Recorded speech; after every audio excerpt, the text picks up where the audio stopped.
हाँ जी, good morning students. हमने कि जैसे आपका किया था उच्चारण के आधार पर पहले समय के आधार पर स्वर भेद, ह्रस्व स्वर, दीर्घ स्वर और प्लुत स्वर। अब उच्चारण के आधार पर निम्नुनासिक और अनुनासिक। देखिए, निम्नुनासिक क्या होता है? जब स्वरों का उच्चारण केवल मुख से होता है। अनुनासिक जब स्वरों का उच्चारण केवल मुख से होता है, उन्हें निम्नुनासिक स्वर कहते हैं। ठीक है, जैसे कि ए, ई, उ, ए, ओ, औ। ठीक है। अनुनासिक जब स्वरों का उच्चारण मुख और नाक दोनों से होता है। जब स्वरों का उच्चारण मुख और नाक दोनों से होता है, तब कहते हैं अनुनासिक स्वर। जैसे अंग, आहा, हम जो चंद्र बिंदु लगाते हैं, वो क्या होते हैं? अनुनासिक स्वर। तो हम जब भी बिंदु लगाते हैं, इसे शिरोरेखा, जो ये लाइन लगाते हैं ना, लाइन को बोलते हैं हिंदी में शिरोरेखा। ठीक है। उसके बाद उच्चारण स्थान की, हम जब उच्चारण करते हैं तो वो कैसे होता है? उच्चारण स्थान के आधार पर देखिए, किसी भी वर्ण के उच्चारण में जिस अंग का मुख्य योगदान होता है, उसे उस वर्ण का उच्चारण स्थान कहते हैं। देखिए, कंठ्य, जिन वर्णों का उच्चारण कंठ से होता है, उन्हें कंठ्य कहते हैं। ए और आ कंठ्य हैं। तालव्य, जिन वर्णों का उच्चारण तालु से होता है, उन्हें तालव्य कहते हैं। और जिन वर्णों का उच्चारण मूर्धा से होता है, उन्हें मूर्धन्य कहते हैं। री मूर्धन्य स्वर है। ओष्ठ्य, जिन वर्णों का उच्चारण ओष्ठ से होता है, उन्हें ओष्ठ्य कहते हैं। उ और उ ओष्ठ्य स्वर हैं। कंठ तालव्य, जिन वर्णों का उच्चारण कंठ और तालु से होता है, उन्हें कंठ तालव्य कहते हैं। जैसे कि ए और आई। तो अलग अलग स्वर के लिए अलग अलग उच्चारण स्थान हैं। ठीक है। कंठोष्ठ्य, जिन वर्णों का उच्चारण जो है कंठ और होठ से होता है, उन्हें कंठोष्ठ्य।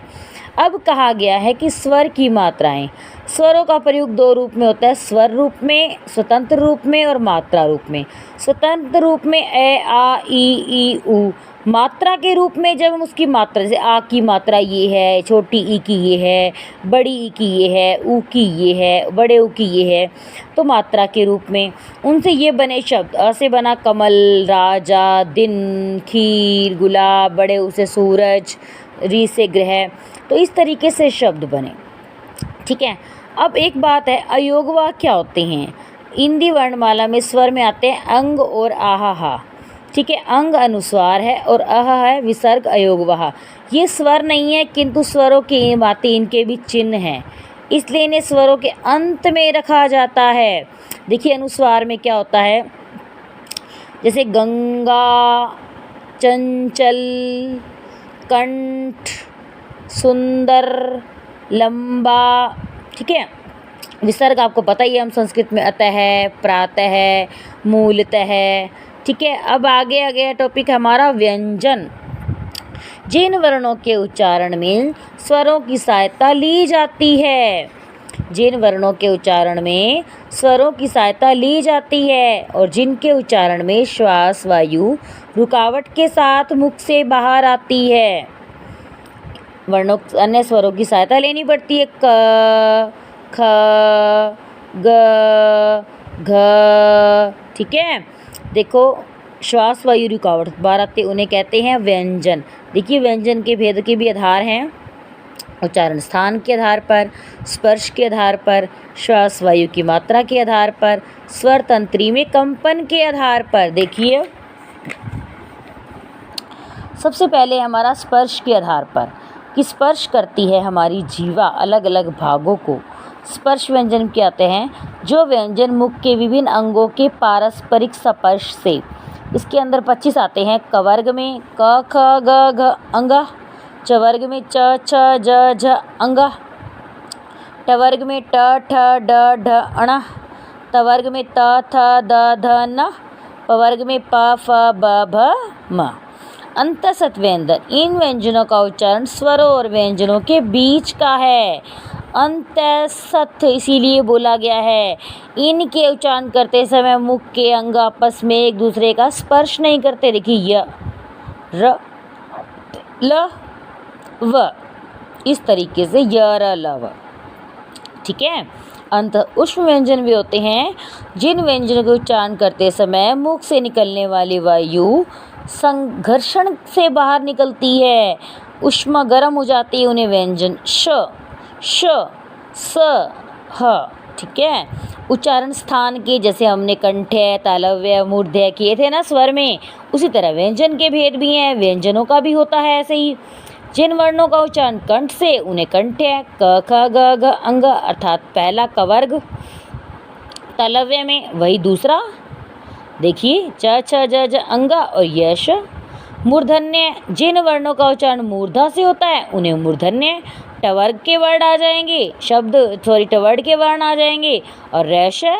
दंत्य, जिन वर्णों का उच्चारण दांत से होता है उन्हें दंत्य कहते हैं, त थ द ध न ल और स। ओष्ठ, जिन वर्णों का उच्चारण ओष्ठ से होता है उन्हें ओष्ठ्य कहते हैं, प फ ब भ म ओष्ठ्य व्यंजन है। नासिक्य, जिन वर्णों का उच्चारण नासिका से होता है उन्हें नासिक्य कहते हैं। ठीक है जी। ये पांचों जो है इनके अंतिम है वो सब नासिक्य से, आपको पता है अंग, न, न, म नासिका से। और जिन वर्णों का उच्चारण दांत और होठ दोनों से होता है उन्हें क्या कहेंगे हम, दंतोष्ठ्य। श्वास वायु की मात्रा की, श्वास हम बोलते हैं तो कितनी मात्रा, अलप प्राण महाप्राण। देखिए अलप प्राण, अलप यानी वायु कम बाहर निकलती है, जैसे क ग ड़ च ज अंग ट ड ड।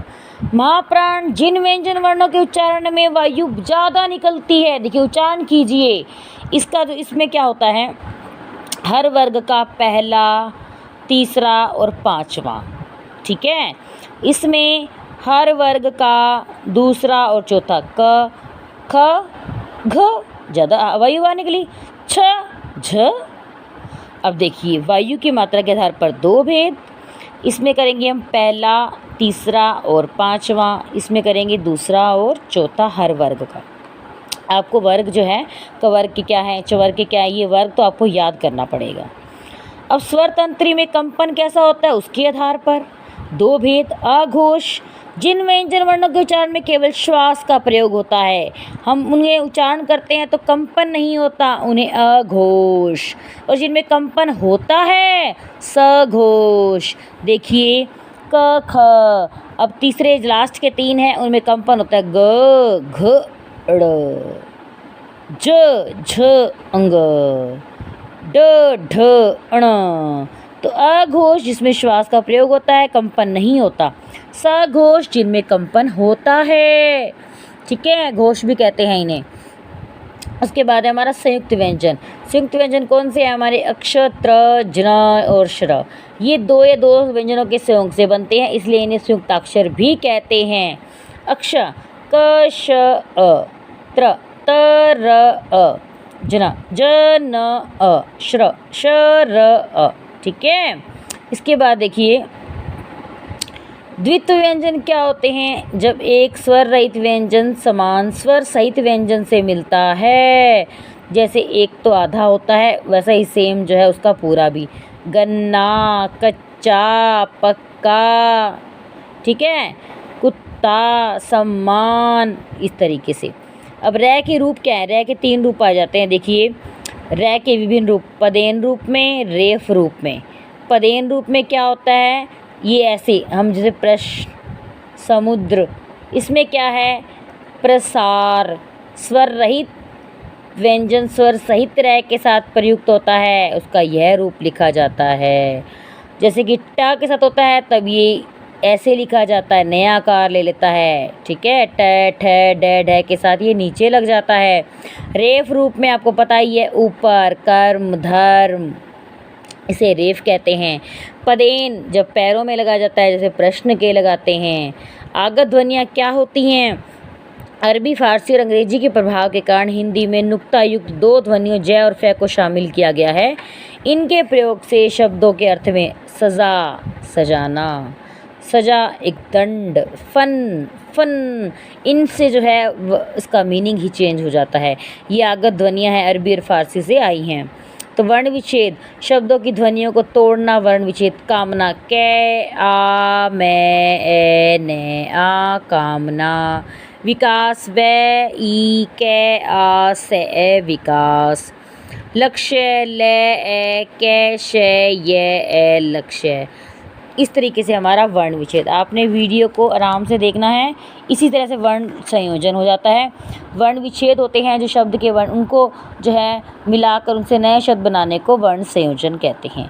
जैसे शु दै शुद्ध, आशीर्वाद, रे आधा है ना, पे आधा, प्रार्थना, संचार।